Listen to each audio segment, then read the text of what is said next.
dias de que precisamos para o nosso equilíbrio emocional, psicológico.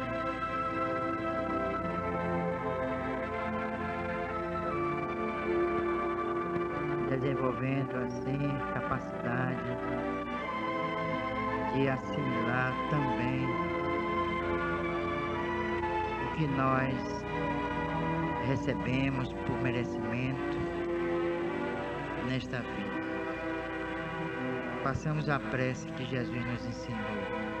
Pai nosso que estás nos céus, santificado seja o vosso nome. Venha a nós o vosso reino, seja feita a vossa vontade na terra como em todo o universo. O pão de cada dia dai-nos hoje, perdoai, Senhor, as nossas ofensas, assim como soubermos perdoar quem nos ofende. Não nos deixeis cair em tentações, livrai-nos, Senhor, do mal, que assim seja. Com esta prece e com a permissão dos Espíritos, mentores da nossa instituição, nós abrimos a reunião da noite de hoje, um voto de muita paz. Que Jesus seja louvado. Bom, antes, rapidamente, porque às vezes eu chego aí cedo, mas o pessoal me pega pelo caminho e aí atraso, né? Nós temos aqui alguns avisos. Primeiro, que sábado agora, a partir das 8 horas, lá na Faculdade de Direito, de 8 às 12 horas, né? Nós vamos ter um seminário lá promovido pela AME, Associação Médico Espírita do Estado da Bahia. Essas associações estão sendo fundadas em todo o Brasil. E aqui na Bahia, ela está promovendo esse encontro na Faculdade de Direito, no auditório da UFBA. E nós vamos estar lá para conversar sobre alguns aspectos ligados ao perispírito e à saúde. Depois, então, vamos ter uma mesa redonda com o presidente da AME e com Adenauer,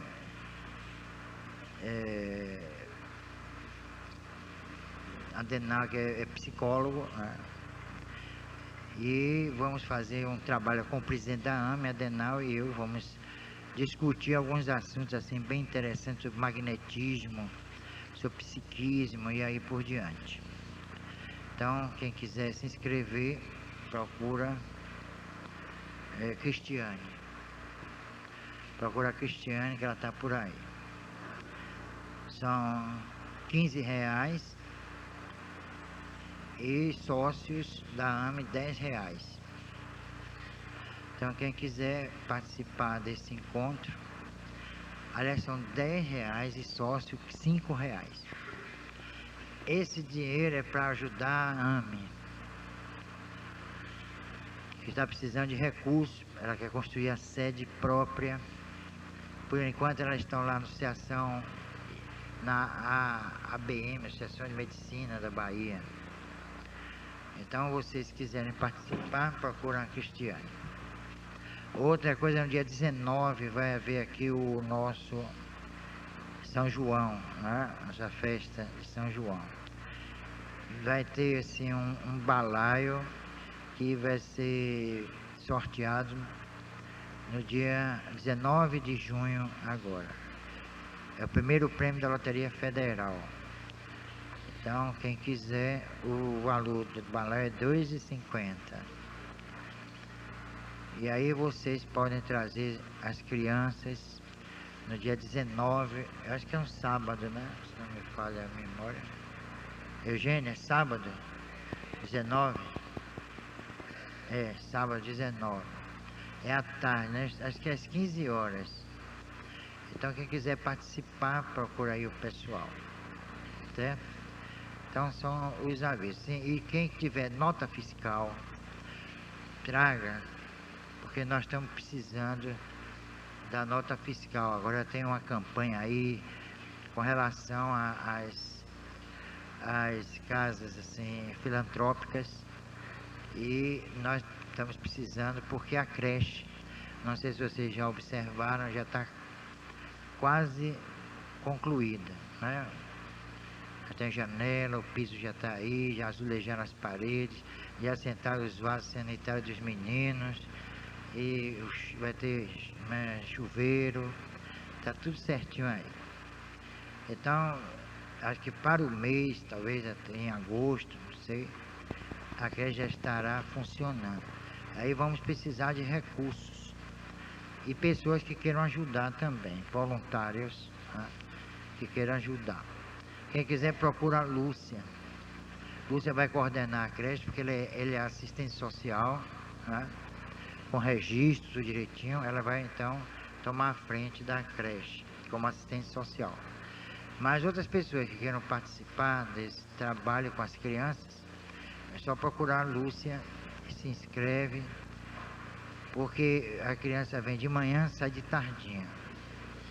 Então vai ter alimentação, vai ter, né, orientação pedagógica e aí por diante. E também o encontro com os pais das crianças. Nós precisamos também conversar com os pais das crianças, para o nosso trabalho não ser inútil, né?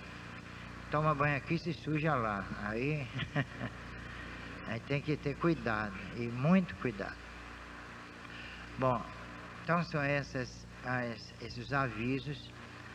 E quem quiser ajudar, independentemente de tudo isso, pode, né, pode procurar o pessoal para uma doação, nós aceitamos.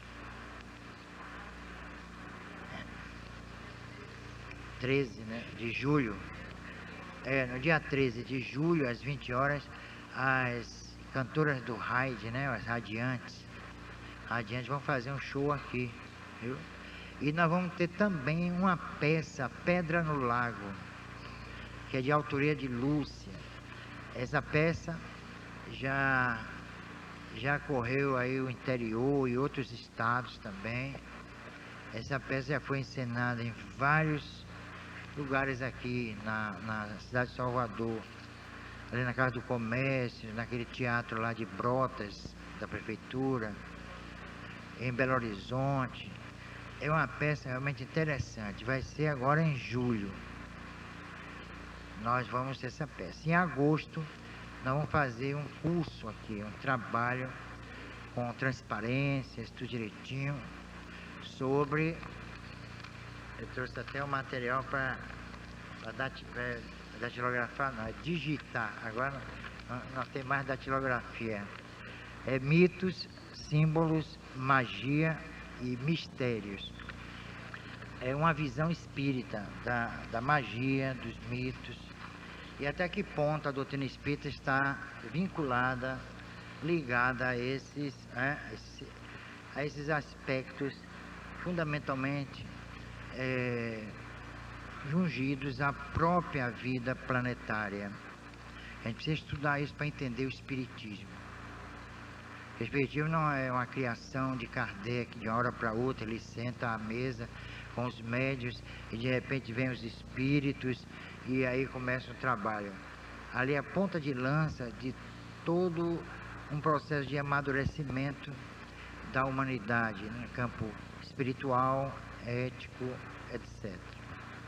Então, isso aqui vai ser para agosto, primeira semana de agosto, nós vamos fazer esse trabalho aqui com uma monografia, né, toda ilustrada, e as transparências também, para a gente trocar ideias a respeito dos mitos, a visão espiritual, né, a alquimia e tantos outros temas interessantes a respeito da vida do planeta e do homem, e até que ponto o planeta foi preparado para abrigar o homem.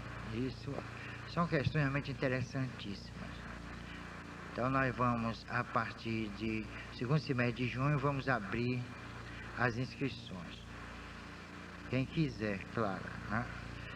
Tem a inscrição e a monografia. A monografia é em separado, porque foi uma pesquisa muito grande, me cansei muito fazendo essa pesquisa, e vai ser toda ilustrada. Então vai ser uma monografia em preto e branco e vai ser em cores. Então as pessoas vão escolher. Só que em cores vai ser mais caro, por causa da, né? A cópia em cores é caríssima. Então vocês vão...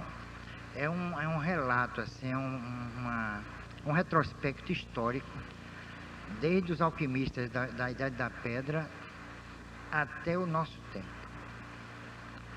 Existia alquimia antes da Idade Média, ou do tempo de Jesus, ou dos caldeus. A alquimia, e hoje, e até hoje ainda existe. E Jesus pôs em prática também a alquimia. Então não percam. Eu mesmo não vou perder. Bom, então são esses cursos que a gente está preparando para ministrar aqui para vocês. Porque eu acho, é uma questão pessoal, eu acho que a doutrina espírita é uma doutrina que toca em todos os ramos do conhecimento. E nós precisamos retroagir no tempo e no espaço e identificar os primórdios da doutrina. É como eu disse antes, ela não surgiu de repente.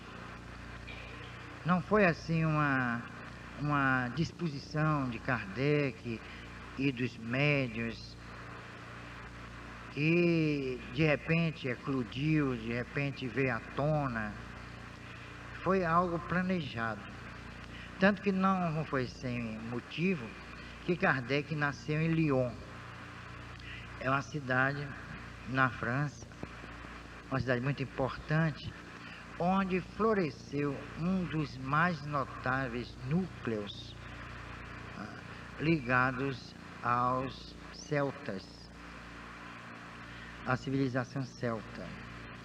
Então Kardec nasce em Lyon, onde foi um dos pontos fulcrais da civilização céltica, e ele, segundo informação dos próprios espíritos, no caso, um espírito chamado Zéfiro, ele teria sido um druida, Kardec. E druida era uma casta, vamos chamar, privilegiada dentro da cultura céltica. Os druidas eram os magistrados, os magos, os que detinham o conhecimento dos espíritos da natureza, conhecimento do processo espiritual da natureza, melhor dizendo. Então foram eles os primeiros a fazer um trabalho coordenado, sistematizado e orientado pelos espíritos, no rol, no conjunto, no contexto de toda a manifestação espiritual do homem aqui. Os celtas construíram monumentos, chamamos megalíticos, e os menires, né? E aí vocês veem, desde da Irlanda, passa pelas ilhas britânicas até a Alemanha, eles construíram templos sem portas e sem teto, como Stonehenge,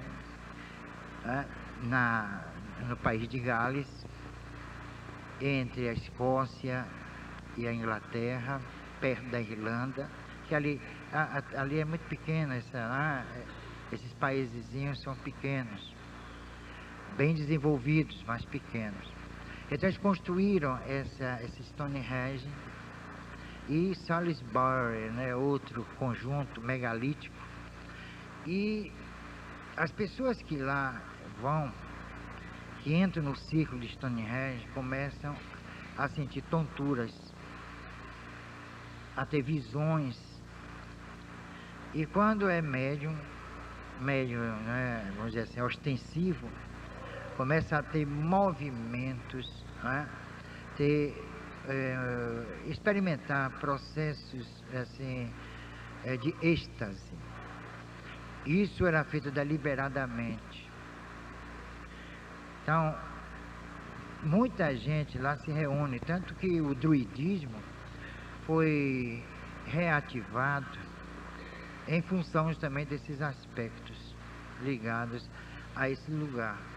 Quem visitar a Inglaterra não pode deixar de ir lá nesse monumento, visitar os menires, né?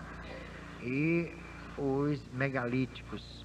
E os menires têm uma coisa interessante, é ligado a vários cultos, dependendo da região. Como, por exemplo, em Karnak, na França, também manifestações druídicas eram menires fálicos, né? Ligados ao falo, né? Não precisa nem dizer que é masculino, né? Porque seria redundância. E isso está ligado não a um aspecto assim meramente sexual, mas de fecundidade. É como se a terra se expusesse sexualmente. É essa a ideia dos druidas. Era o culto à fertilidade. E a fertilidade ligada à terra. A terra como mãe. E a terra como pai. É uma história muito interessante, essa contada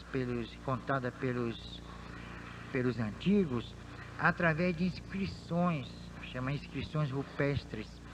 Eu mesmo estive na caverna de Altamira, na Espanha, e presenciei algo assim interessante. Foi realmente uma experiência notável. E as pinturas rupestres nas rochas, mas apresentando assim cores maravilhosas, uma policromia incrível. Os pintores daquela época faziam seu trabalho na escuridão completa, total, absoluta. Agora, ninguém sabe como eles manipulavam as cores. Se descobriu muito mais tarde, isso fora dos arraiais da paleantropologia. Se descobriu mais tarde porque com os estudos realizados no campo da dupla vista, né? Ou a projeção do perispírito, e com a projeção do perispírito tudo se torna mais claro. Então os espíritos, os seres daquela época se projetavam perispiriticamente, e aí a escuridão desaparecia e eles podiam manipular as cores e as figuras. E não eram figuras simplesmente ligadas ao cotidiano desse povo. Eram figuras que eram cercadas de certos assim, mistérios. Figuras misteriosas, enigmáticas. E com o passar do tempo, com o estudo desses processos, foram descobrindo que esses seres mantiveram relações com seres mais adiantados. Aí o pessoal da ufologia acha logo dizer que foram os ETs que chegaram ali e tal, aí começa a fazer uma espécie de uma associação entre, né, os extraterrestres com o pessoal ainda em estado chamado primitivo.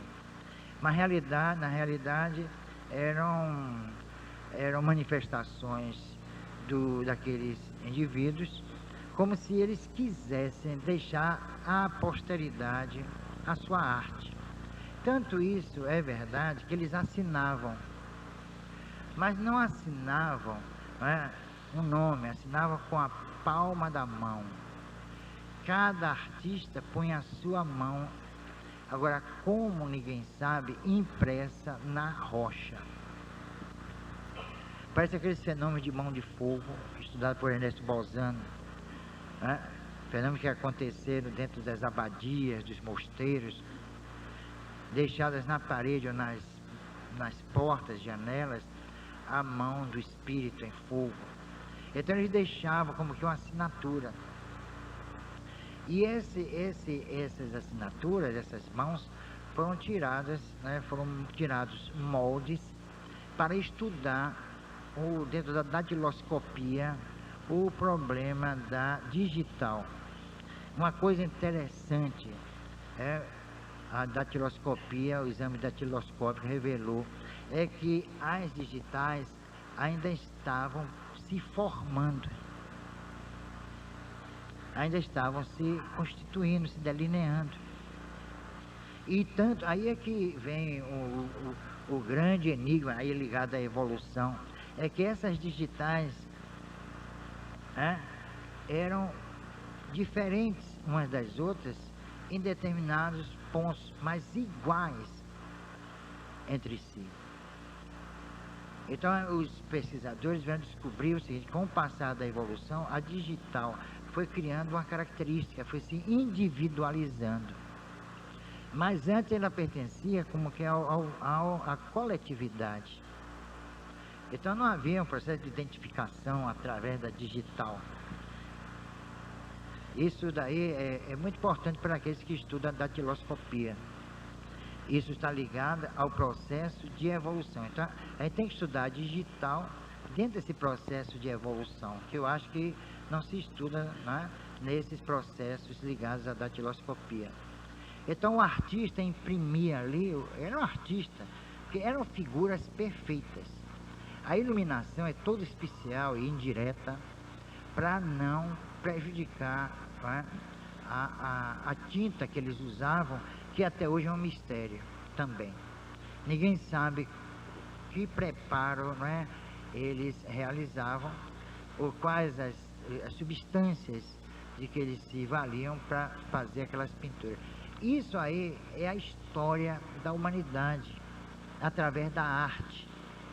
Olha, se nós estudarmos, como vamos estudar, a história do homem através da arte, é uma coisa incrível. É uma coisa maravilhosa.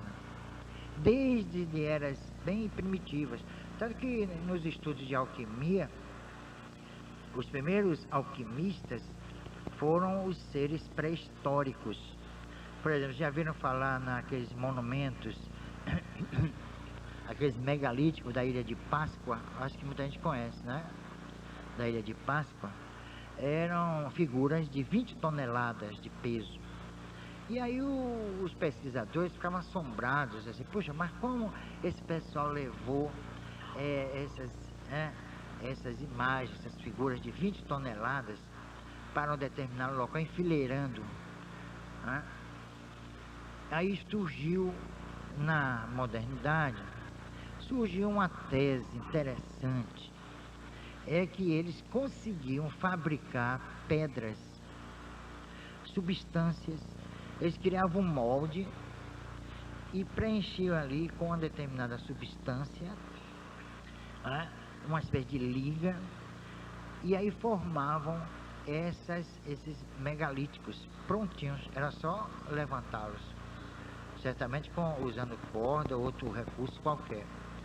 E aí mostra que existia um processo científico rudimentar, claro, àquela época.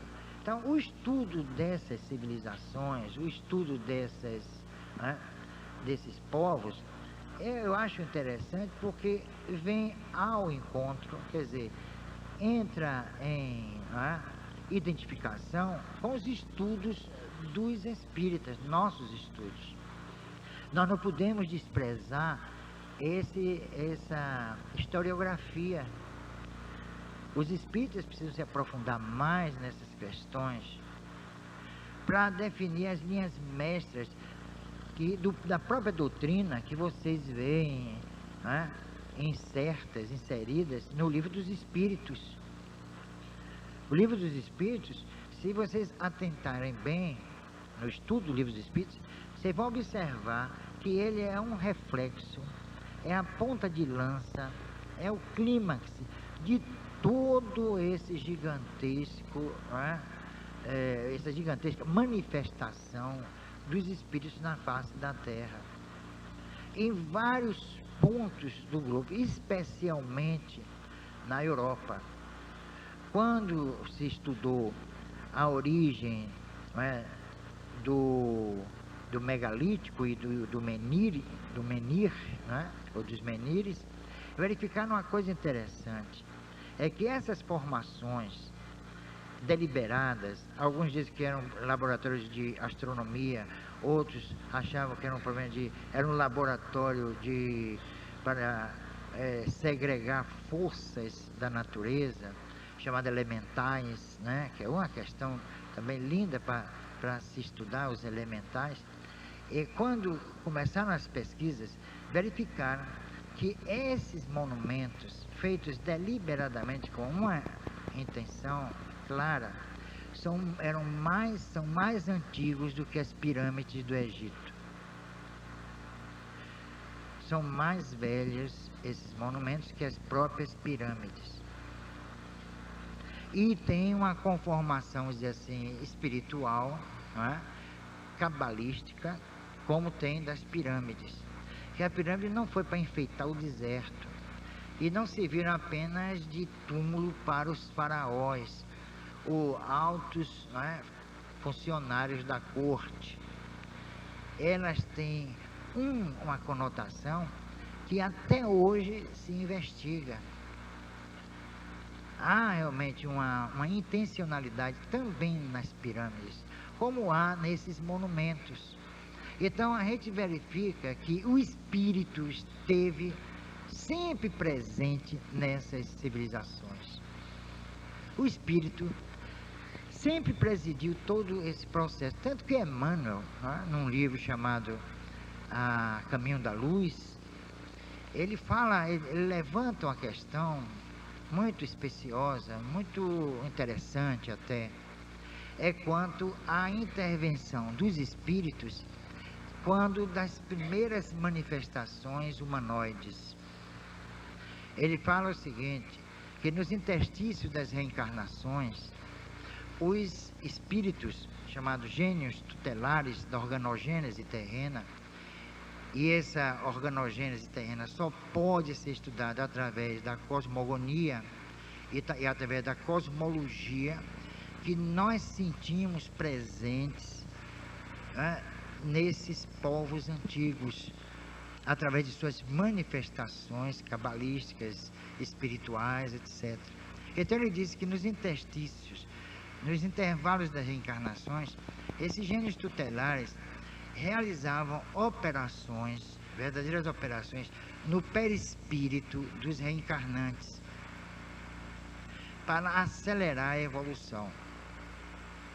Isso estaria aí explicada aquela questão dos elos perdidos, né? Estaria, é claro que há certos indivíduos, certas pessoas que não acreditam nisso, né? Essas coisas, né?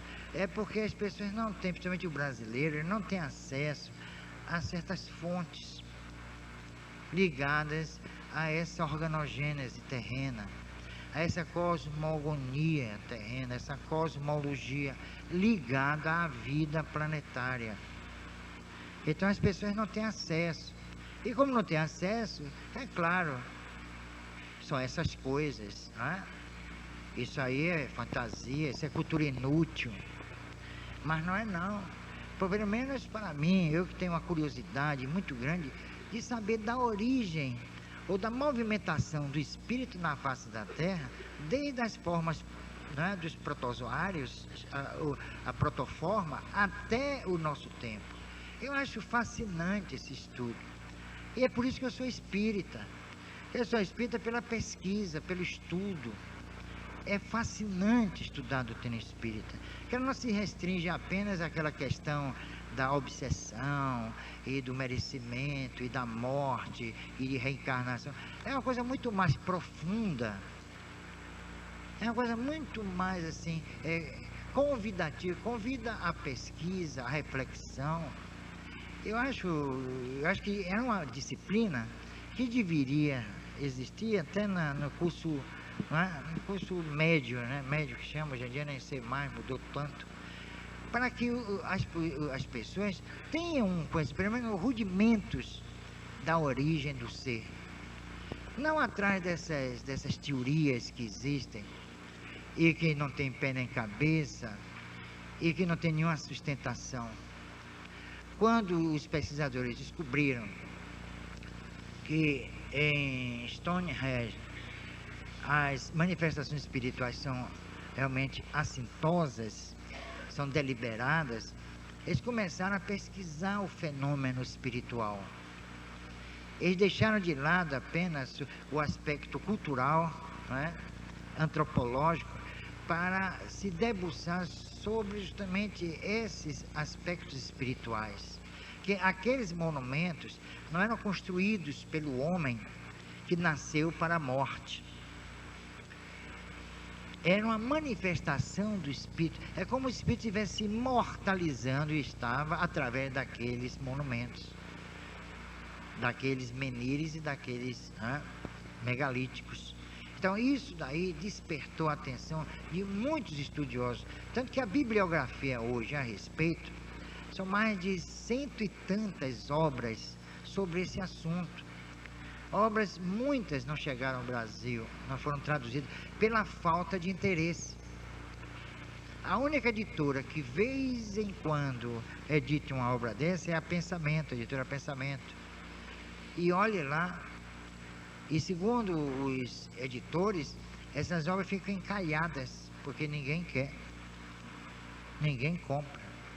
O pessoal quer saber de outros temas, menos desses temas que são assim, preciosos, né?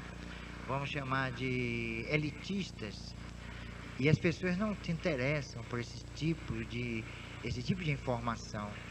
Então a gente tem que joeirar as coisas, tem que pesquisar para trazer aqui para vocês.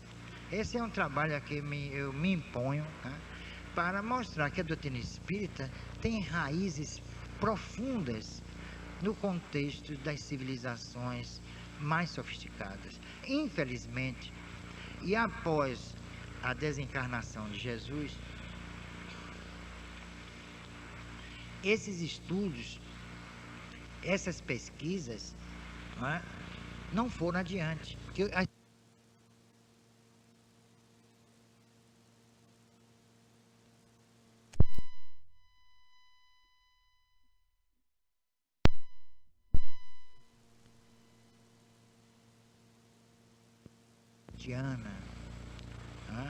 então são esses, Hermes Trismegisto, por exemplo, autor de um livro raríssimo, e eu consegui fragmentos desse livro, desculpe aí, não é coisa, mas eu descobri na Biblioteca Nacional em Paris fragmentos desse livro, A Tábua Esmeralda. São fragmentos notáveis que eu consegui, e lá na Tábua Esmeralda, escrita pelo menos 4.000 anos antes de Jesus, se fala na Atlântida. Então Platão fala 300 anos antes de Jesus, e Hermes fala 4.000 anos ou 3.000 anos por aí antes de Jesus. Mas Platão teria tomado conhecimento desses escritos? Sim, é bem provável. Como diz os italianos, se não é vero é bene trovato, né? Quer dizer, se não é verdade, é bem provável. Por quê? Porque alguns iniciados gregos fizeram parte das escolas, chamadas iniciáticas de Mênfis, Tebas, Heliópolis, e a escola secretíssima de Luxor. Até hoje o monumento de Luxor no Egito espanta mesmo, é uma coisa fantástica. São colunas imensas de granito, e é uma arquitetura realmente impressionante. E lá nesses templos houve o estudo por parte de alguns hierofontes gregos desses escritos, desses trabalhos remanescentes da era de Trismegisto, ou do rei Tote, ou do deus Tote. E aí daria seja a fundação de uma escola também na Grécia, nos confins da Grécia, chamada Eleusis. Já ouviram falar nos mistérios de Eleusis? Onde era uma escola de médium, onde se formavam os pitons e as pitonisas, Já viram falar na pitonisa de Delfos, né, do tempo de Apolo, a de Dodona, eram mulheres jovens, virgens, né, que eram instruídas, eram desenvolvidas para receber o espírito, o oráculo. Eram espíritos notáveis, sensatos, equilibrados. Para outras vezes não, dependendo da região onde o oráculo estava situado e dependendo também da formação, porque havia naquele tempo também alguns embusteiros, não é? E falsos instrutores. Então esse trabalho parece uma coisa em cadeia. Todo esse trabalho do tempo de Heliópolis, Mênfis, Luxor e Eleusis daria origem às grandes ordens que floresceram na Idade Média ou a partir do século V da nossa era. É como se fosse assim um renascimento, uma revivescência desses cultos, que eram cultos não apenas a Deus, mas aos seres da natureza, os chamados elementais. Os egípcios conheciam os elementais. Embora a natureza no Egito não fosse tão exuberante, mas eles acreditavam nos elementais. Porque há elemental para todas as atividades, né, exercidas na face da Terra. Então esses elementais eram gênios, né, chamados gênios da natureza, e que até hoje esses gênios são, né, divulgados. Por exemplo, a Sílfides era um deles, os gnomos também, as fadas. Eu tenho uma fotografia que foi tirada na Inglaterra, vai ter até um filme aí, se não me falha a memória. Tomara que não deturpem, que deturpam tudo, porque eu acho que a fonte desse pessoal é muito restrita, fonte de consulta, né, de pesquisa. Eram as fadas de Nottingham, na Inglaterra. A Inglaterra é farta em manifestações espirituais, não é? Não só das fadas, também por Daniel Defoe, não sei se vocês conhecem o trabalho de Daniel Defoe, e o próprio Shakespeare, que foi um iniciado no campo da feitiçaria. Ele escreveu um livro, A Tempestade, uma obra, não sei se vocês também já leram, que é nítida feitiçaria. Se ele não tivesse um conhecimento cabalístico, ele jamais escreveria aquela peça, A Tempestade. Outra também, Macbeth. É uma peça ligada ao ocultismo. Por isso que alguns críticos de Shakespeare, que não queriam admitir a sua ligação com a feitiçaria, ficam às vezes procurando inspirações de Shakespeare em alguns autores do passado e tal, mas na realidade ele foi iniciado. Se ele não fosse, ele não conhecia tantas particularidades ligadas ao ocultismo como ele conheceu e pôs em suas peças, como por exemplo o êxtase, o chamado sonambulismo. Mais tarde Kardec chamou de sonambulismo. Esse êxtase era conhecido dos grandes hierofontes, dos taumaturgos gregos e egípcios. Ou então ele leu, mas não dá para entender que ele apenas fez uma leitura daquilo. Ele participou.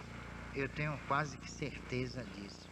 Ele participa justamente disso. Então, essas fadinhas, duas primas, duas meninas, uma bateu o retrato da outra, estavam no mato, perto de Londres, né? Uma cidadezinha afastada. E resultado, quando revelaram as fotografias, lá estavam as fadinhas, né? 3 ou 4 fadinhas com as asinhas, parecendo até aquele louva-a-Deus, né, que chama. Então foi um escândalo na Inglaterra. Ninguém queria acreditar. Aí Conan Doyle, o criador de Sherlock Holmes, que era, né, espírita, sempre foi espírita, fez pesquisas realmente notáveis, escreveu vários livros. Um chegou ao Brasil, História do Espiritismo, é da editora, não me fala, da editora Pensamento. Então esse Conan Doyle defendeu as meninas, mas ali estava provado que os espíritos chamados da natureza, e eles uma vez na Irlanda deram a prova da sua existência. Porque o pessoal diz, fada é lenda, sílfides, não é? Os gnomos, não é? Os homúnculos. Os homúnculos eram seres terríveis, viu? Foram criados, segundo consta, dentro dos laboratórios dos alquimistas. Mas isso daí é lenda, né? Isso aí já entra no que é como o Golem, que é ligado à cabala judaica. O Golem seria uma espécie de monstro, não é? Um gigante, representado, sabendo, na figura de Golias. Ele tem a representação cabalística na figura de Golias, né? O Golem. Então se provou que é o seguinte: eles deram uma demonstração na Irlanda, os elementais. Foi uma demonstração maravilhosa. Eles mandaram, através de uma sensitiva, um grupo de pesquisadores ingleses, porque onde floresceram realmente as grandes manifestações espirituais foi na Irlanda, país de Gales, Escócia e a Inglaterra, né? A ilha. E a parte da França. Aquela área ali é super energizada, é uma coisa séria. E em desequilíbrio. Você vê que a guerra entre a França e a Inglaterra foram, né, dezenas de anos, e até hoje não se suportam muito, né? Ainda não se, embora tenha aquele episódio da Segunda Guerra Mundial, que a Inglaterra foi em socorro e tal, mas até hoje não se suportam. Aí, resultado, eles deram uma demonstração. Uma sensitiva irlandesa, ela recebeu a mensagem desses chamados elementais.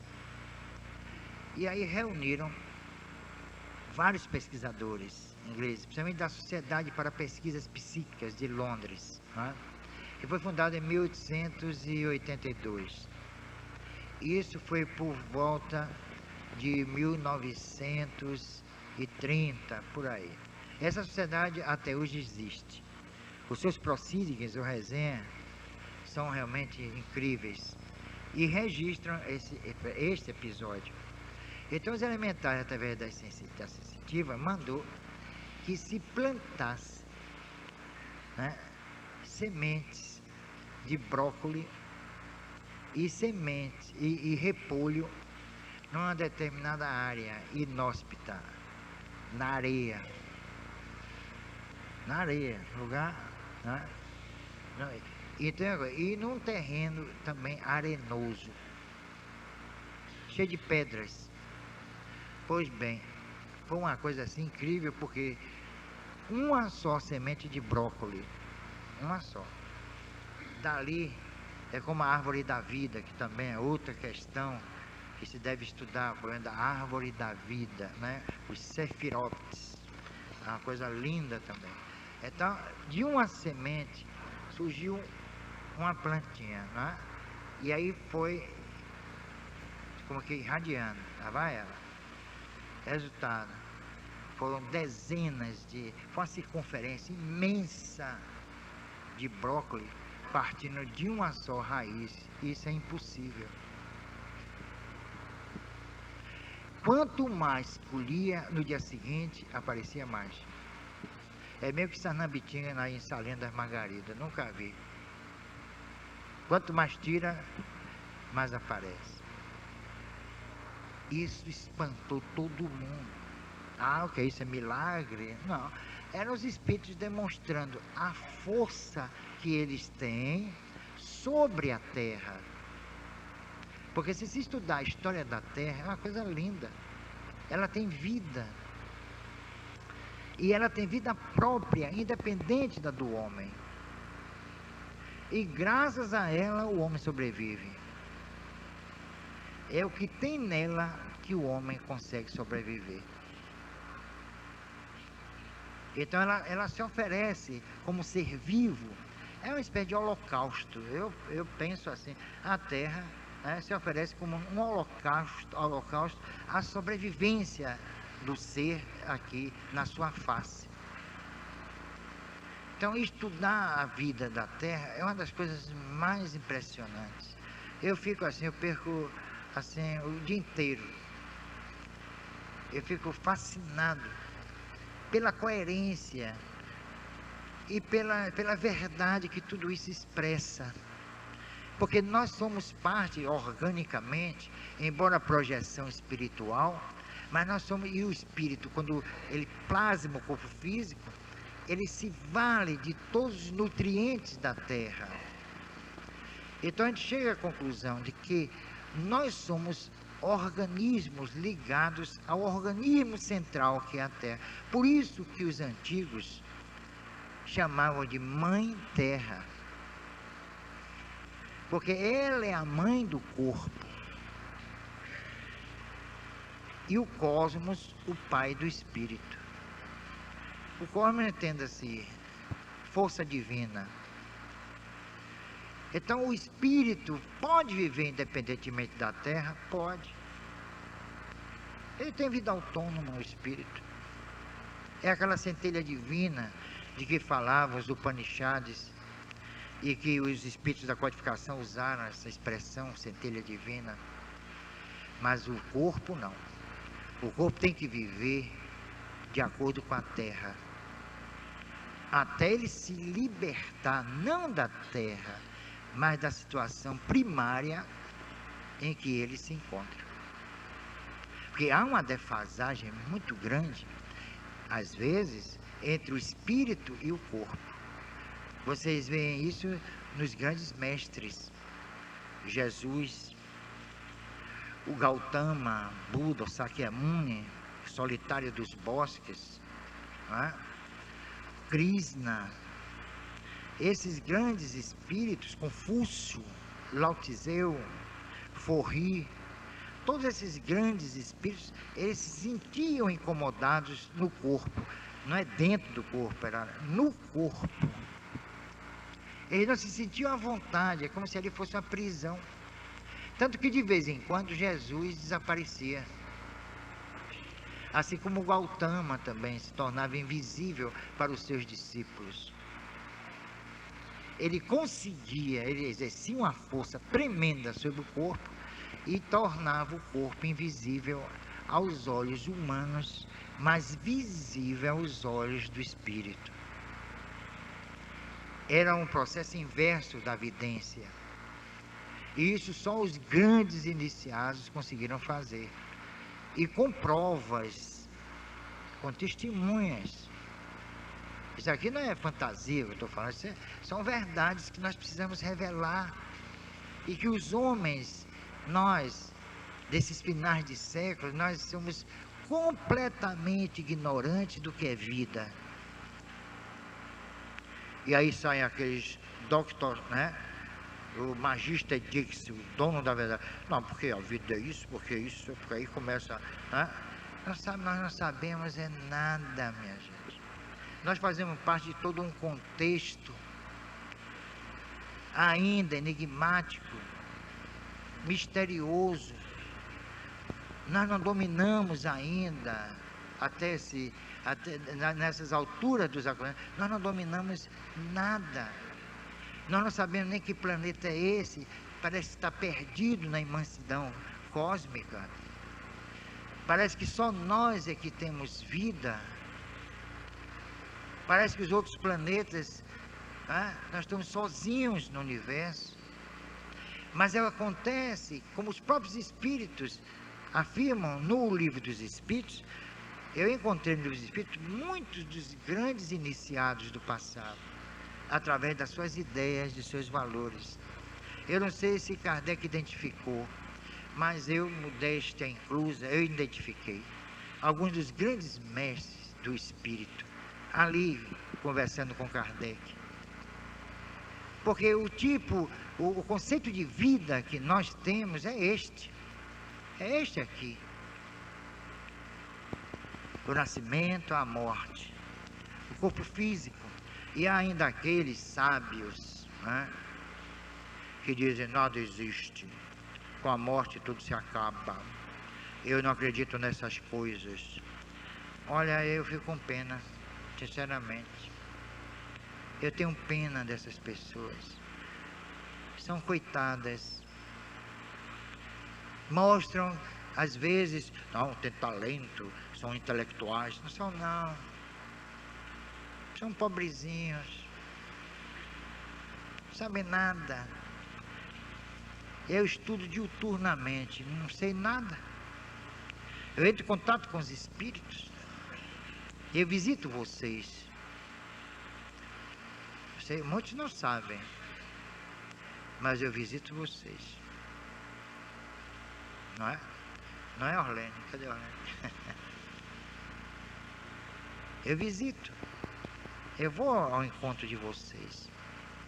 Olha, e o mundo dos espíritos é algo fantástico. Agora, depende da postura moral de quem está vendo.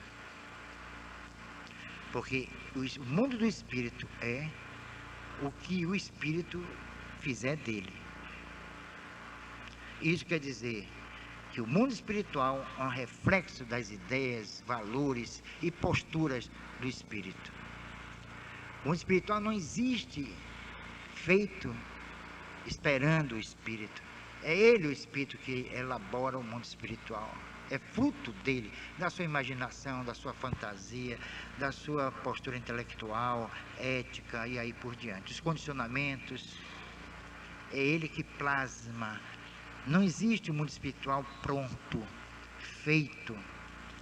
Porque não é possível que haja um mundo espiritual feito para um ser que saiu daqui em fase tão primária. Logo, o que ele vai encontrar é o mundo que ele vai plasmar. Se ele não conseguiu plasmar a Terra, este mundo físico, que ele já encontrou pronto, ele vai plasmar o mundo que estará sempre de acordo e de conformidade com seus valores. Então, que vocês, quando desencarnarem, encontrarem no mundo espiritual, será sempre a força imagética das suas posturas, dos seus condicionamentos, dos seus valores. Então, o mundo espiritual é aquilo que dele fizerem os homens. No caso, os espíritos dos homens. Então, isso é que nós precisamos estudar. Isso tem a ver com o espiritismo e muito. Como eu disse, eu encontrei no livro dos Espíritos pensamentos, ideias de muitos grandes taumaturgos do passado. Quando eles falam do Sol, por exemplo, quando os Espíritos falam do Sol, dizendo que há habitantes no Sol, é que o conceito de vida que nós temos é este, e não pode ser paradigma. Nós não podemos avaliar a existência de vida em outros planetas conforme o tipo de vida que nós temos. É aí que está o erro crasso de NASA e Companhia Limitada. Aí pousa lá uma sonda e aí manda para aqui, para a Terra. É um planeta inóspito, não há condição de vida humana. Porque o universo, ele está sempre em movimento, porque ele está dentro de um processo pluridimensional. A nossa dimensão é esta. Quando nós desencarnamos, nós passamos para uma outra dimensão. E aí não somos vistos. E se nós não somos vistos, não existimos. Veja que coisa primária, meu Deus do céu. Que coisa mais acanhada. Eu fico triste, sinceramente. Então nós não somos vistos. As leis, por exemplo, com Y, que cortam todo o planeta, e que os elementares foram responsáveis, é a energização de toda a Terra. A Terra, para nos abrigar, ela tem que ser viva, tanto quanto nós somos. E a vida humana não é eterna enquanto dura. Porque, repara uma coisa interessante. Mesmo a gente levando em consideração o processo de decomposição, nós voltamos para a Terra. Uma certa feita eu fui a um sepultamento, o corpo de um amigo meu, e eu aí sentei assim, fiquei sentado, uma lápidezinha, um negócio assim, lá no cemitério da Saudade, e fiquei olhando de cá a terra aberta, como se fosse uma bocarra, e aí o caixão descendo, devagarinho.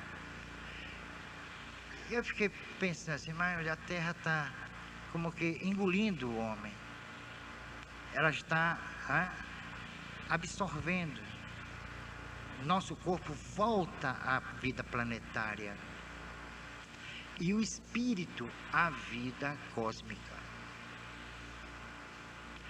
Olha, isso só pode ser um planejamento, não pode ser ligado ao acaso, como J. Monod e F. Jacob, prêmio Nobel de Fisiomedicina, área de Biologia, e que acha que todo esse processo da vida é por acaso. Não pode ser. Isso é muito organizado.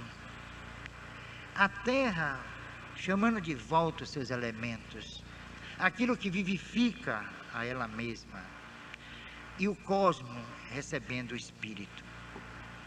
São dois elementos, um pertencente à imponderabilidade, um que pertence à obra de Deus, e o outro que pertence à obra da vida, e que de qualquer maneira é de Deus, mas dentro de suas especificidades. O corpo vai ser tragado pela terra, ele se decompõe, ele volta a ser matéria imponderável, ele vai se desagregar, vai se reincorporar ao mundo de onde ele veio. E o espírito não, ele se preserva, íntegro, tão íntegro quanto a dimensão em que ele estará vivenciando. Isso é realmente notável. É aí que eu me sinto realmente feliz em ser espírita. Foi o caminho mais lúcido que os espíritos me mostraram.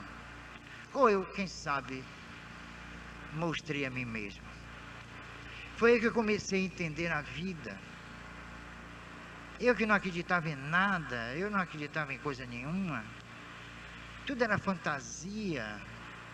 Eu acreditava em forças pragmáticas, imediatistas, incompreensíveis, não resta dúvida, mas eu consegui acreditar no que não existe, no inverossímil. Eu acreditava no que não existia. Hoje é diferente, eu acredito naquilo que existe, porque para mim o que existe é o imponderável. E como dizia Gelei, no seu livro magnífico, chamado Do Inconsciente ao Consciente, o que nós pensamos que existe é ilusão. É aquele Maya dos antigos hinduístas, daqueles que realmente praticavam o Zen. Hoje não é folclore.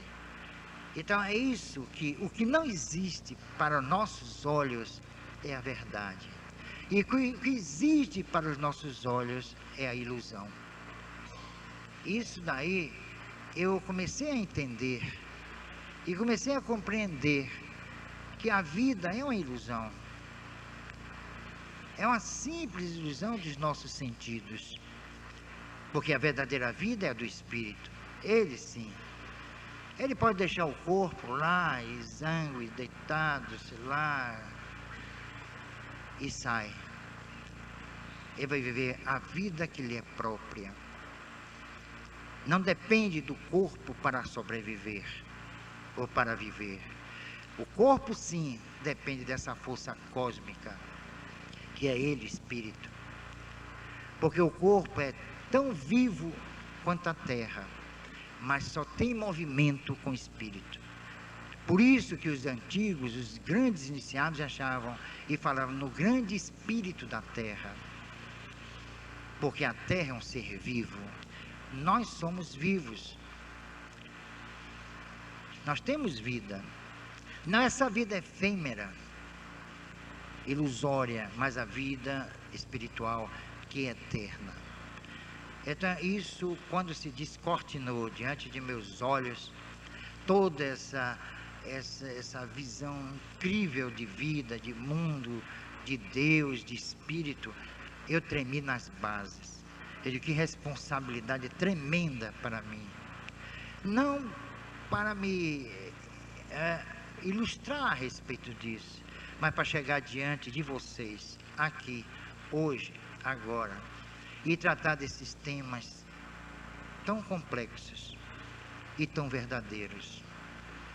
Não tentando convencer ninguém aqui, porque as pessoas se convencem através da razão. E quem sabe se algumas ainda não chegaram à idade da razão. Às vezes a razão incomoda, instiga, estimula, é verdade, mas incomoda. O despertar da razão é muito difícil, exige muito de todos nós. Há aqueles que preferem agir pelos sentimentos, vivem bem, podem até viver felizes, tão felizes quanto os bois quando encontram ervilhas para comer, como dizia Heráclito de Éfeso. Então nós precisamos estudar a doutrina espírita, identificar no seu próprio conteúdo, seu bojo, essas manifestações fantásticas dos grandes mestres, daqueles que reencarnaram aqui para ditar doutrinas ao espírito, tentando fazer com que ele entenda o processo da vida. E, infelizmente, esses espíritos foram tratados como se fossem marginais. O próprio Jesus. E a doutrina do mestre, uma doutrina, como disse João, evangelista, se fosse escrita, dariam vários e vários volumes. Essa doutrina foi, me permito o termo, criminosamente podada, aviltada em sua essência, em sua inteléquia. O que nós estudamos nos evangelhos não são, na realidade, os grandes pensamentos do Mestre Jesus, mas daqueles que fizeram do pensamento de Jesus o leitmotiv da sua cobiça e da sua ambição. O verdadeiro pensamento de Jesus está inscrito em nossa consciência. É ali que está o grande evangelho da vida. E é através da consciência despertada para o evangelho, esse evangelho cósmico que faz parte do Espírito, que nós vamos um dia entender o grande papel que o Mestre Jesus exerceu sobre a Terra e sobre a humanidade. Por enquanto, ele ainda é um ilustre desconhecido nosso e, infelizmente, das religiões. E muita paz para vocês.